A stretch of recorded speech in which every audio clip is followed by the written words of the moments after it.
আসসালামু আলাইকুম। মেকে গার্ডেনের পক্ষ থেকে শুভেচ্ছা স্বাগতম রইল। কেমন আছেন সবাই? আমরা যারা বাণিজ্যিকভাবে বাঁধাকপি চাষ করতে চাই, ভিডিওটি তাদের জন্য। কারণ বাজার থেকে আমরা যদি চারা কিনে আনি, উৎপাদন খরচ অনেকটাই বেড়ে যায়।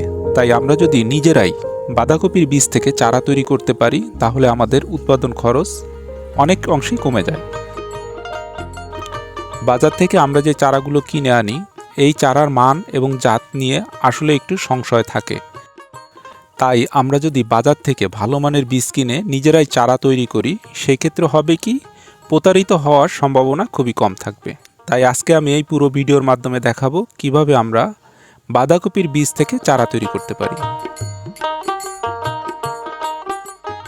যে কোনো বীজ বাজার থেকে কিনে আনার পর ওই বীজগুলিকে প্যাকেট থেকে বের করে অন্তত 1 থেকে 1.5 ঘন্টা বা একদিন রোদে শুকাতে হবে।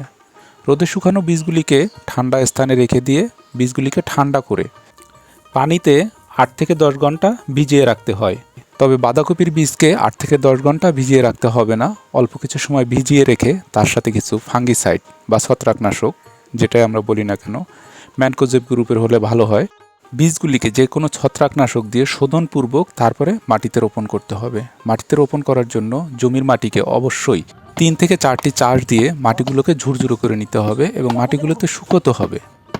মাটিগুলিকে রোদে শুকিয়ে নিলে হবে কি, মাটিতে থাকা যে ক্ষতিকর অণুজীবগুলো থাকে, যেগুলো বীজের জন্য ক্ষতিকর, ওই অণুজীবগুলো মরে যাবে। তো সেই ক্ষেত্রে আমরা মাটিগুলিকে ভালো করে শুকিয়ে নিব এবং পারলে মাটিগুলিকে শোধন করে নিলে ভালো হবে। মাটিগুলিকে শোধন করার জন্য মেটালেক্সিল গ্রুপের যে কোনো ছত্রাকনাশক শতাংশ প্রতি 8 থেকে 10 গ্রাম হারে দিয়ে মাটিগুলিকে শোধন করে নিতে হবে। বীজগুলিকে বপনের আগে অবশ্যই ছত্রাকনাশক দিয়ে বীজগুলিকে শোধনপূর্বক তারপরে রোপণ করতে হবে।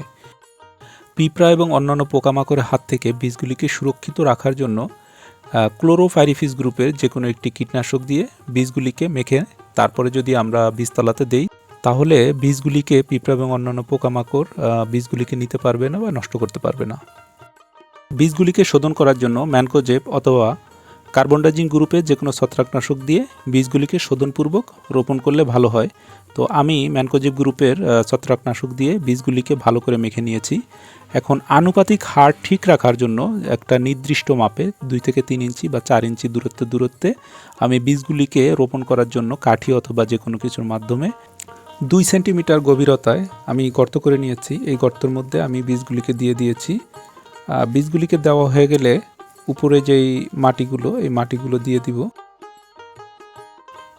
মাটিগুলি দেওয়া হয়ে গেলে বীজতলাকে ধানের খ্যার অথবা কলাপাতা দিয়ে ঢেকে দিতে হবে।